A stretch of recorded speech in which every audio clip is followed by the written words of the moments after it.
Mga makasaysayang larawan na hindi maipaliwanag. What's up guys? Welcome sa Kapitan TV. Tara, pag-usapan natin ang mga kakaibang larawan na to. At kung isa ka sa mga interesado sa mga gantong topic, please like and subscribe para makapanood pa ng video kagaya nito. Kaya tara guys, simulan na natin. The Stone Spheres of Costa Rica. Kilala ang mga bola sa kanilang halos perpektong bilog na hugis. May ilan sa kanila na may diametro mula sa ilang sentimetro hanggang higit sa 2 metro. Karamihan sa mga bola ay gawa sa matigas na granite na bato. May ilang gawa din sa limestone at sandstone. May mga katanungan kung saan nakuha ang mga bato na ito. Hindi tiyak ang eksaktong edad ng mga bola, ngunit pinaniniwalaang likha ng mga pre-Columbian na tao ng Dikis culture noong 600 AD to 1000 AD. Ang layunin ng mga bola na ito ay patuloy na pinagtatalunan ng mga mananaliksik, habang may ilan na naniniwala na may reliyoso o astronomical na kahalagahan ang mga ito. May iba na nagmumungkahi ng mga simbolo ng estado o may praktikal na layunin, tulad ng pagmarka ng mga mahalagang lokasyon. Ang dahilan sa paglikha ng mga bola na ito ay nananatiling misteryo. May mga teoryang nagmumungkahi ng paggamit ng martilyo, chisels at abrasyon para sa pagbuo ng mga bato. Ngunit hindi pa ganap na nauunawaan ang eksaktong pamamaraan. The Mystery of Time Traveling Hipster. Ang misteryo ng time traveling hipster ay tumutukoy sa isang kakaibang phenomenon na nakakuha ng pansin sa internet noong 2010. Ang larawan, kuha noong 1941 sa British Columbia, Canada. Pinapakita dito ang pagtumpok-tumpok ng mga tao sa pagbubukas muli ng South Forks Bridge. Ang misteryosong lalaki ay nakadamit ng tila modernong kasuotan. Kasama na ang graphic t-shirt, sunglasses at isang kamera na tila compact digital camera mula sa ika-21 siglo. Ang larawan ay nag-viral sa internet na nagdulot ng maraming teorya at haka-haka tungkol sa time travel. May mga nagbibiro na ang lalaki ay isang time traveler, habang may iba naman na nagmumungkahi na ito ay ebidensya ng isang time travel technology. The Flying Object in the Madonna with Saint Giovannino painting. Pinaniniwalaan ang painting ay nagmula noong ika-15th century.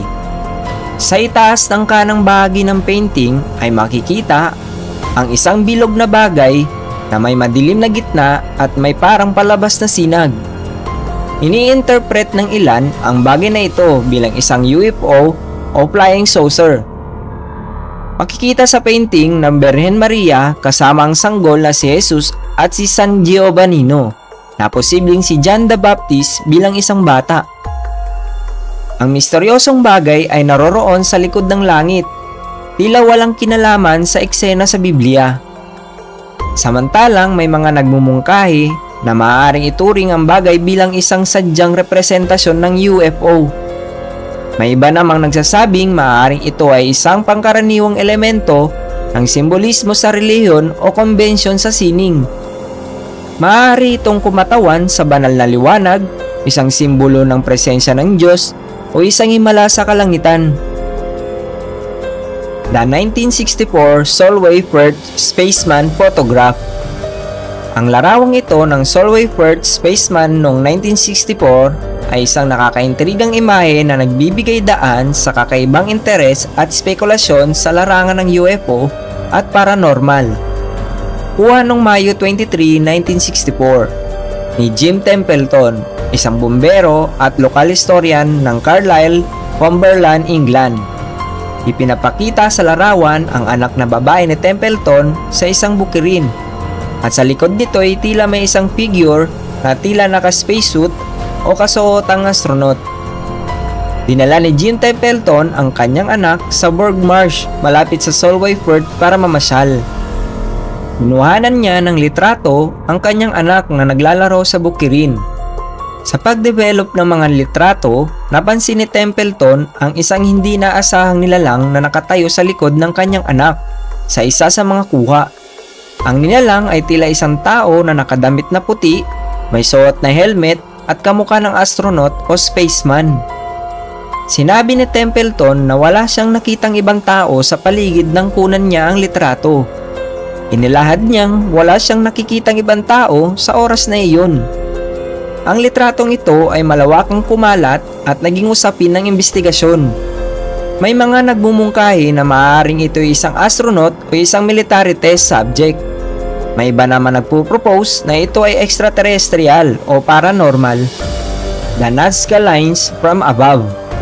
Ang Nazca Lines ay isang serye ng sinaunang geoglyphs na matatagpuan sa Nazca Desert sa timog na bahagi ng Peru. Ang Nazca Lines ay mas makikita na maayos mula sa taas, kung saan ma-appreciate ang mga hugis at linya ng buo kapag nakita mula sa mataas. Kasama sa Nazca Lines ang iba't ibang geometrikong hugis tulad ng tuwid na mga linya, mga triangle, spirals at mga rectangle. Ang mga hugis na ito ay sumasakop ng malawakang bahagi ng lupaing disyerto. Isa sa sikat ng Nazca Lines ay kasama ang malalaking larawan ng hayop tulad ng hummingbird, kagamba, unggoy, butiki at condor. Ang mga larawang ito ay napakalaki at maaaring umabot ng 100 feet ang haba. Bukod sa mga hayop, may mga larawang may hugis tao, kilala bilang Nazca Giant o astronaut. Ang mga larawang ito na may kakaibang mga hugis ay madalas na ini-interpret ng iba-ibang mananaliksik. May mga naniniwala na maaaring may kinalaman ito sa astronomical, na maayos na naka-align sa mga kalangitan tulad ng araw, buwan at ilang konstelasyon. Ang layunin at purpose ng Nazca Lines ay nananatiling isang misteryo. Ang iba't ibang teorya ay nagsasabing may kinalaman sa relihiyoso o seremonyal, astronomical na obserbasyon, o kahit connection sa mga extraterrestrial. Gayunpaman, wala pa rin tiyak na eksplanasyon at ang tunay na intensyon ng sinaunang mamamayan ng Nazca ay nananatiling misteryoso. The Hook Island Sea Monster Photograph. Kuha noong 1964 sa Hook Island na bahagi ng Whitsunday Island sa Queensland, Australia. Ang larawan ay kuha ni Robert Lee Serek at ng kanyang asawa habang nag-i-snorkel sa lugar nang ma-encounter nila ang misteryosong nilalang sa ilalim ng karagatan.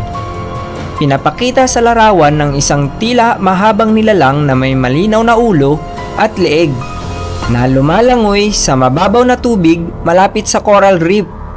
Ilan sa mga detalye na makikita sa larawan ay kabilang ang tila may mata, mga kaliskis, at ang katawan ng nilalang na gumagalaw sa tubig.